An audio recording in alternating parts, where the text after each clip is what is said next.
Hi, everybody, and welcome back to Before the Vote. I'm your host, Bella Gentry, and today we're joined by another very special guest, Representative Terry Collins. Representative Collins is an Alabama state representative, and she has held that position since 2010.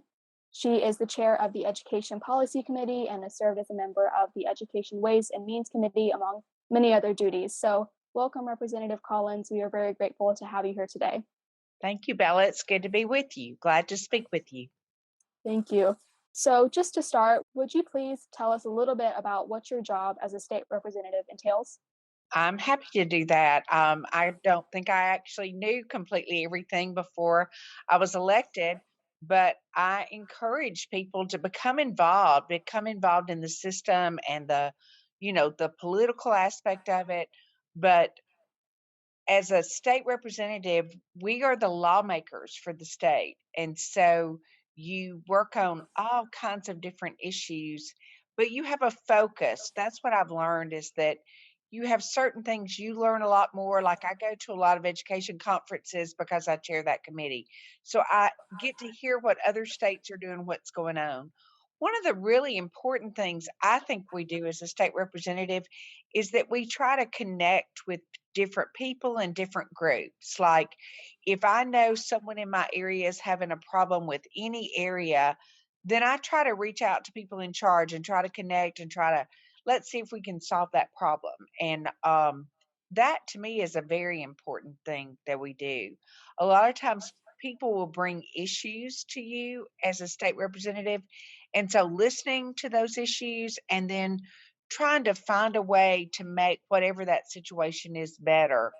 I think that's part of what we're supposed to do as representatives. Yeah, absolutely. That's great. So, what's your favorite part of your job? I like connecting with people. I love when someone's having a problem and I find the right person and we fix that problem. That happened a couple of times this week. So I love that part of it. That is when you feel like, oh, this is great. And, when you're first elected, you don't necessarily know all the different players and the different people. And so it takes a little bit of time to build up those relationships so that you can say, I have someone having this problem and then have it worked out. But I think that's really good. I like working because I do so much with education, different groups. I like getting everyone together around a table and then talking about the things that I believe are going to make education better in Alabama. I think a lot of the things that we've done over the last decade, we're now truly seeing a difference that they're making, and that's exciting. I like that part of it very much. Yeah, that's such a cool opportunity to be able to fix problems and make a difference, and then just see that change kind of unfold over the coming years. So, why did you choose to run for the position of representative?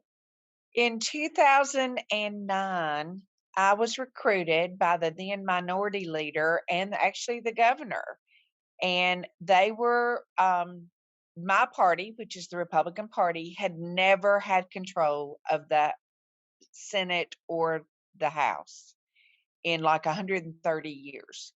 And so they were thinking this was a time where they might could flip and have control. And so they went to different areas and recruited candidates. Didn't really know why I was recruited, but I'd been very involved in a local bank. I'd done marketing. I'd been involved with every philanthropic and nonprofit group. I had taught Bible studies for years, so I knew and interdenominational type Bible studies, community Bible studies. So I'd learned lots of different people around town. Raised my three children, been involved in the community, although not politically. And so I really want to encourage people that because you've not been active politically does not disqualify you at all. I'd never done anything like that and was really surprised when they were asking for me. I actually had a list made of people I thought would be good candidates. I thought that's what they were going to ask for, and that's not what they asked for. And so I have a degree in marketing from Alabama. And really, when you're working on legislation, that's kind of what you're doing. You're marketing your idea and you're trying to show people why you think this will make a difference, how you think it'll be better, and getting your data and your facts together. And so I actually have truly enjoyed being a state representative and representing not only Decatur and District 8 and Morgan County, but all of North Alabama and all of Alabama. That's great. Yeah. So, this podcast is all about the importance of teen involvement in politics and government. So, I wanted Very. to ask why you think that teens should care about getting involved in government and politics. I think you should truly care. I will tell you this, and I hope that everyone hears any legislator that hears from a young person that has specific thoughts and comments on any issue, they are going to listen to that person way more than they are all the ones that are maybe louder and older and all that. Young people can have such an influence. I actually had a conference last week and I was out of town, and I was so disappointed because one of the conferences I love to go to is a higher education conference, because all of the students from all of the colleges around Alabama, a lot of them participate or at this event, and you get to hear what the younger generations thinking about different issues and what they're thinking, and that is very powerful.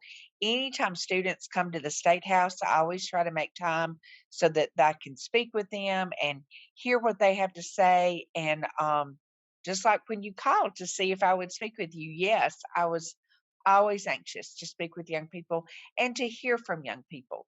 So being involved is way more important than you'll ever realize it is as a teenager. I agree with everything you said. And this next question kind of piggybacks off the last one. So, what are some specific ways that teens can aid you in your job as a representative? You can aid me by being informed. You can aid any of the representatives or senators by being involved. Know who your representative is. That's one of the first questions I ask. I said, I've got two questions. First of all, who knows who their senator and their representative are? Every once in a while, you have a random thought of who their senator might be. Often they don't even know their representative that they are at. Because even ones that visit from my schools, some of them are in different people's district. But the second thing I always ask them, who has their phone numbers in your phone? Because that's how you make a difference. When you hear about issues, there's lots of false information out there. The best way to get the truth about an issue, or at least what your person thinks about it, is to just text and say, I see this is going on. Where do you stand on this issue? And be involved. And if you have strong opinions about that, share what your opinions are. I think probably most people would rather be contacted by email, but knowing that contact information for your people, I think it's very much the way to be involved. Absolutely. Those are some great pieces of advice. So, what tips do you have for teens who are maybe wanting to pursue a career as a legislator? I would say get involved where you are right now. If you're in high school, then be a part of clubs. Be a part. I'm speaking with Bella. I would think that a lot of the people that are going to be listening are going to be females and women. And so what I would encourage too is take leadership. The thing I see the most and I get so frustrated by is that in a club, in a local organization, some girl is doing the hard work, and most of the time, some guy is the president or the vice president, and they're getting all the credit for it. And so don't step away from leadership, step into leadership. Be not only involved in the different clubs and the things that you have an ability to join, but be willing to serve as that leader. Sometimes it's actually easier because you're going to reach out to your circle of friends, you're going to get them involved, and they're going to help you with whatever project or issue you've got going on. But being a leadership, it's going to help you the rest of your life. It's going to help you in college as you become involved and you want to join other things. That leadership's going to show up.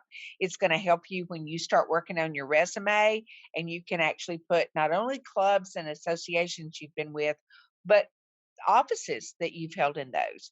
That's going to show very well on a resume and in an interview. And people are looking right now for people in the workforce who are willing to step up, take leadership, and be involved and be able to make a decision. That's great. Yeah, those are some great, really practical pieces of advice. Those are all the questions I have. So, thank you so much for taking the time to speak with us today. I really enjoyed everything you had to say. So, I'm very grateful for your time.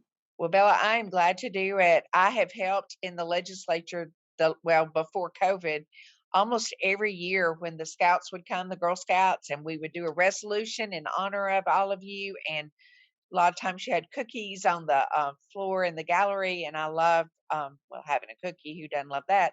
And but getting to know some of the people that took the time to come to Montgomery.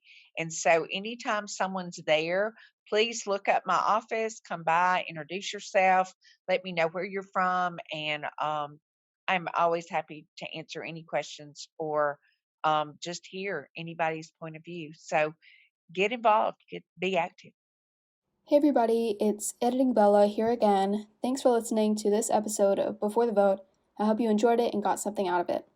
I'm coming on just to remind you all to take the survey linked in the description box down below. It'll really help me in completing my Gold Award project and will let me know if my podcast is effective in achieving its goals.